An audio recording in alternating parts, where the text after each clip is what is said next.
আসসালামু আলাইকুম, সবাইকে আজকের ক্লাসে স্বাগতম। তো আজকে আমরা পড়ব হচ্ছে কার্বোক্যাটায়ন নিয়ে। দেখো, কার্বোক্যাটায়ন শব্দটা দুটা অংশ আছে, একটা হচ্ছে কার্বো আর একটা হচ্ছে ক্যাটায়ন।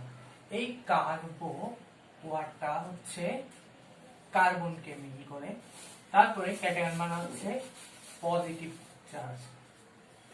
তাহলে যেটা বোঝা যায় সেটা হচ্ছে ধনাত্মক চার্জযুক্ত কার্বনকেই হচ্ছে ক্যাটায়ন বলবো। মানে যেই কার্বন পজিটিভলি চার্জ তাকেই আমরা বলবো হচ্ছে কার্বোক্যাটায়ন।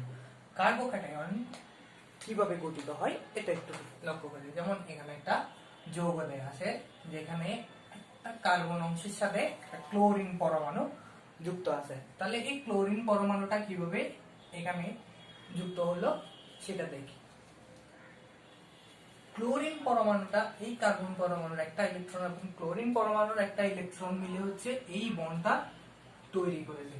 এখন ক্লোরিন হচ্ছে কার্বনের চাইতে ইলেকট্রোনেগেটিভ বেশি, মানে ক্লোরিনের ইলেকট্রনের প্রতি ভালোবাসাটা একটু কার্বনের চাইতে বেশি থাকে, যার কারণে যখন এই দুইটা কার্বন এবং ক্লোরিন আলাদা হয়ে যায় তখন দেখা যায় যে এই দুইটা ইলেকট্রন ক্লোরিন একটু নিজের দিকে বেশি আকর্ষণ করে রাখে, এবং যখন এরা আলাদা হয়ে যায় তখন ক্লোরিন এই দুইটা ইলেকট্রন নিয়ে চলে যায়। যেহেতু ও কার্বনের ভাগের ইলেকট্রনটাও নিয়ে চলে এসেছে, তার মানে সে হচ্ছে নেগেটিভ চার্জ। এখন এই যে কার্বন পরমাণু ছিল, ওর ভাগের যে ইলেকট্রনটা ছিল সেটা হারিয়ে ফেলেছে, যার কারণে সে হচ্ছে ধনাত্মক চার্জ। এইবার আসো, এই যে বিভাজনটা হলো সেটা কোন ধরনের বিভাজন? যেহেতু এইখানে দুইজনেই সমান সমান ইলেকট্রন দিয়ে যৌগটা গঠন করেছিল, কিন্তু যখন বন্ধনটা ভেঙেছে তখন দেখা যাচ্ছে কি কার্বন নিজের যে ইলেকট্রনটা ছিল সেটাও হারিয়ে ফেলছে। তার মানে এটা হচ্ছে বিষম বিভাজন।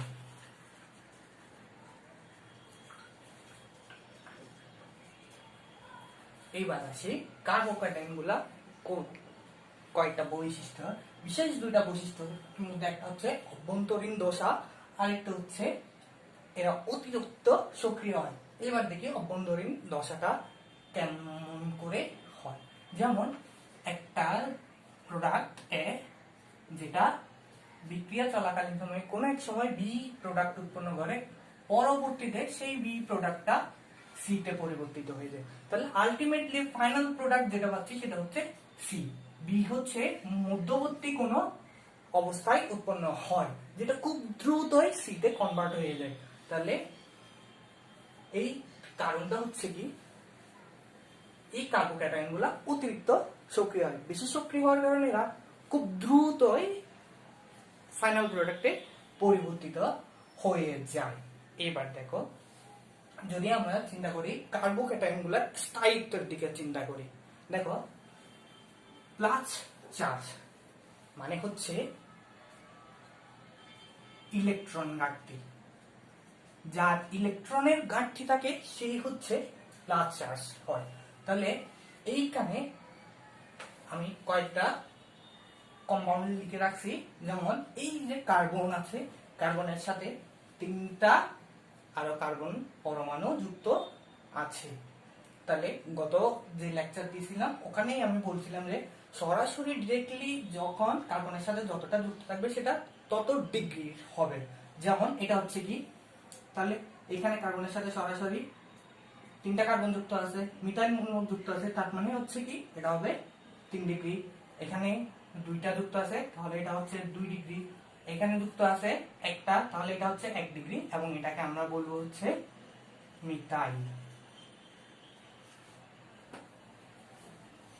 এবার আসি একটু সক্রিয়তাটা চিন্তা করি।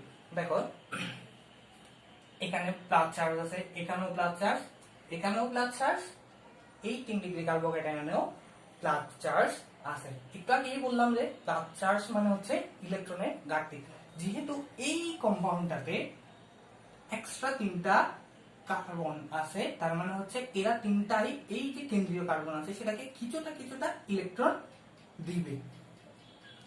এখানেও ও দুই দিক থেকে পাচ্ছে, এখানে পাচ্ছে একদিক থেকে, কিন্তু এইখানে কোন ধরনের সাপোর্ট পাচ্ছে না। তাহলে যে সাপোর্ট পাচ্ছে না সেই হবে বেশি সক্রিয়, কারণ যেহেতু ওর কোন ধরনেরই পাচ্ছে সাপোর্ট পাচ্ছে না, তাই এর ইলেকট্রনের প্রতি আকর্ষণটা অনেক বেশি তীব্র হবে। তাহলে এই হবে সবচেয়ে বেশি সক্রিয়।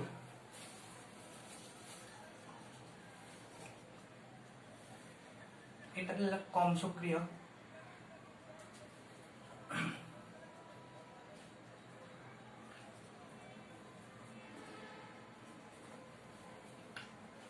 মানে মিথাইল মূলকের চাইতে 1 ডিগ্রি কার্বোক্যাটায়নের সক্রিয়তাটা কম, 2 ডিগ্রি সক্রিয়তাটা আরো কম, 3 ডিগ্রির সক্রিয়তাটা আরো কম।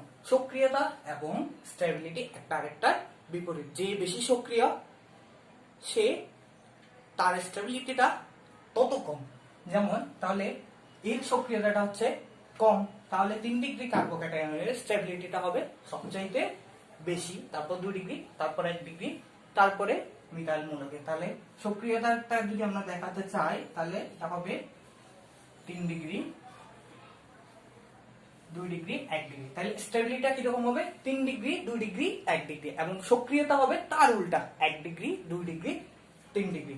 আশা করছি আজকের ক্লাসটা বুঝতেই পারছো। কোনো সমস্যা থাকলে অবশ্যই জানাবা। সবাইকে ধন্যবাদ। আসসালামু আলাইকুম।